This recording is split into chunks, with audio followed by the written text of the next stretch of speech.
Hey everybody, I hope you're all having a wonderful Thursday.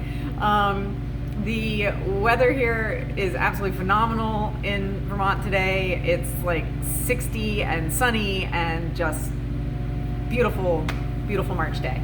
But I want to continue with the question of the week that, kind of continue on this theme of food and, what's better or whatever.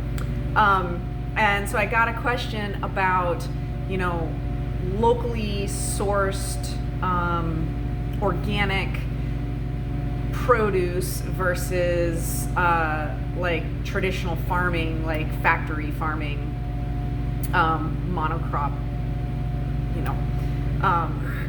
farming. And I'm going to start out by saying that, I don't think one is necessarily better than the other,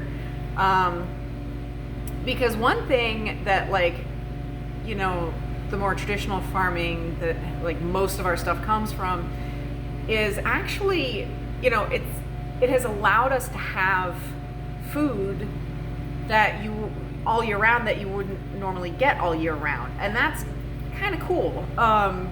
You can get fruit in January in Vermont because it's coming from someplace that's warm in January, or the way they farm it, big greenhouses and that kind of thing. So it's amazing that you can get that stuff. And I think that whatever allows you to get the most well-rounded diet through whole foods, that's going to be the best solution for you.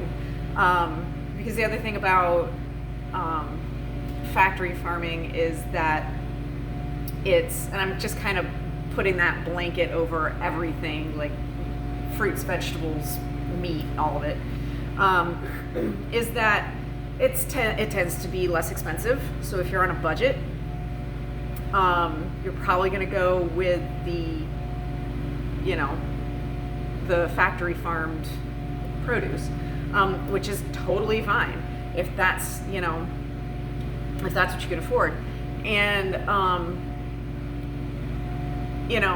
and so if you can, and just because something says organic on it, I've read a little bit about organic foods.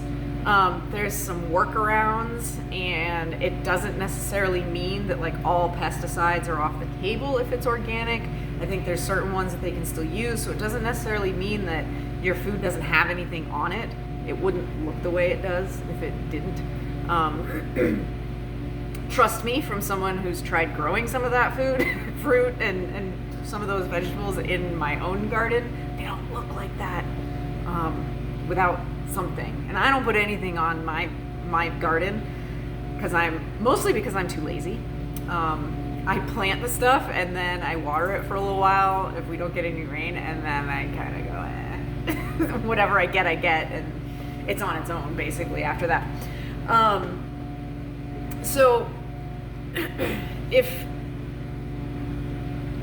it depends on, so whether organic and local or factory farmed food is what you're going for, it depends on so many things. It depends on your budget, it depends on your sensibilities. If you're against factory farming of animals, it depends on, because local could mean that you go to a store that sells local produce, that sources their produce from local farms, and you can buy it bits and pieces here and there.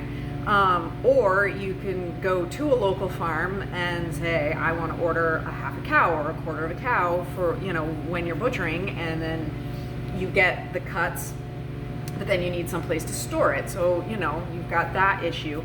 Local could also mean growing your own, having your own garden. It could mean raising your own livestock, which is something that we're looking into doing. And I'll do videos on that when it comes time. But it just all depends on if you've got the land and the space and you want to raise your own livestock, fantastic. But not everybody can do that, obviously. So, and not everybody can, not everybody has a chest freezer or multiple chest freezers in their basement to store a whole bunch of meat throughout the year.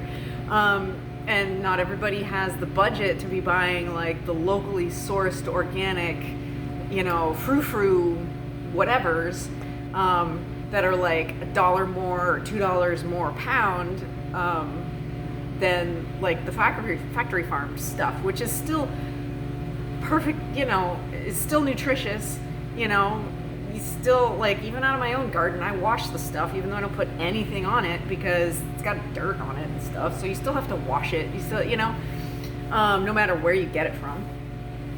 So it really just depends on what works for you, when it comes to whether you're buying locally sourced organic or you're buying, factory farmed meat and vegetables.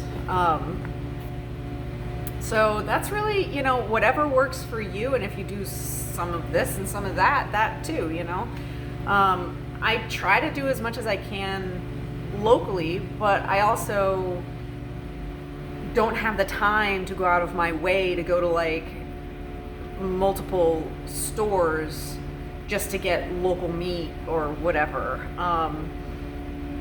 So we're gonna raise it ourselves because that's less time, right? But yeah, it's or like I said with the garden, but my garden doesn't run all year round, obviously. So in the summer, yeah, I have nice, fresh, homegrown vegetables, but all winter long I don't. And so my vegetables come from places like Mexico and, wherever else. Mostly Mexico, I think, from what I've seen, because our grocery store has the little plaques that say where a lot of it comes from. I mean, and our grocery store does also offer, locally sourced stuff too. But and of course these days price is a big deal because of, inflation and the gas prices and everything that's going on. So prices are really high, and a lot of people that maybe could spring for the locally sourced stuff, and maybe the locally sourced things will be competitive in price with the things that are shipped in because energy prices are so high. So there's that to think about too.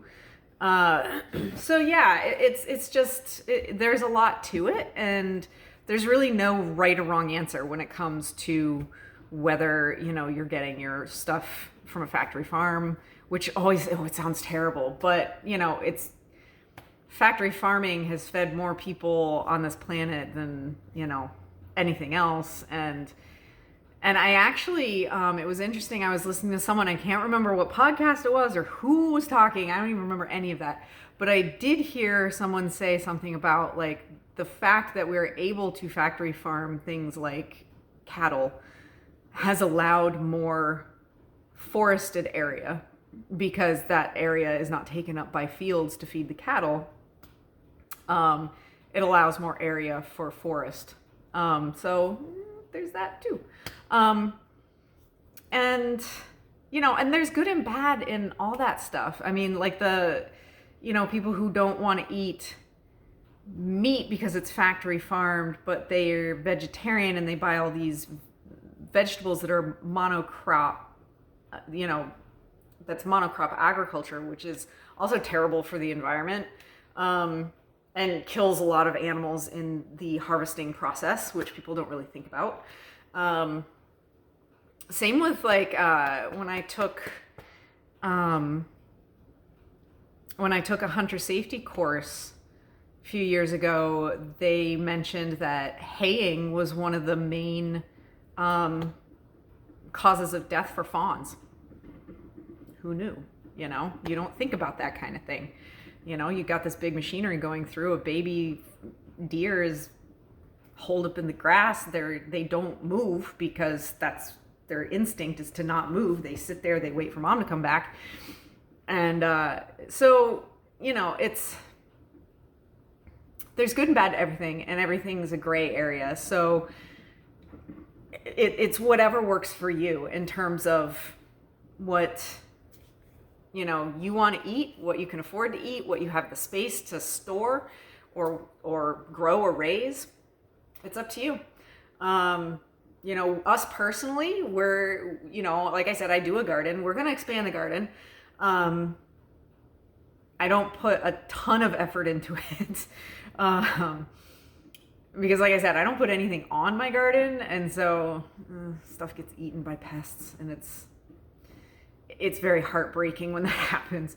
But we do have a good sized garden that I get a lot of good produce out of. And we're going to start raising some livestock. We're going to start with pigs, hopefully this spring. Soon here, we got to kind of start thinking about it now that the snow is finally melted. And I think that's probably the end of it, hopefully. We're going to start thinking about putting together stuff for pigs and raise a couple of pigs this summer, and maybe look into getting a cow at some point. And just kind of, take it from there, go slow and see how it goes. And I'll be definitely, if and when we do the livestock stuff and the garden as well, I'll definitely be doing some videos about that because it'll be fun. So anyway, I hope that you enjoyed this video, that it was helpful, that you got some good information out of it. Please, if you did, if you're watching on YouTube, hit the like button. Share it and subscribe. If you are watching on Rumble, sorry, the camera keeps moving. I'm afraid the cat's gonna knock it over. If you're watching on Rumble, hit the Rumble button, share it, and follow me. And if you are, you can also find me on Facebook and Instagram. And have a great rest of your day. And I will be here tomorrow with a new video. I'm not entirely sure what it's going to be on because I haven't finished the book I'm reading yet, and it's a really good one, but I'll definitely have that for next week.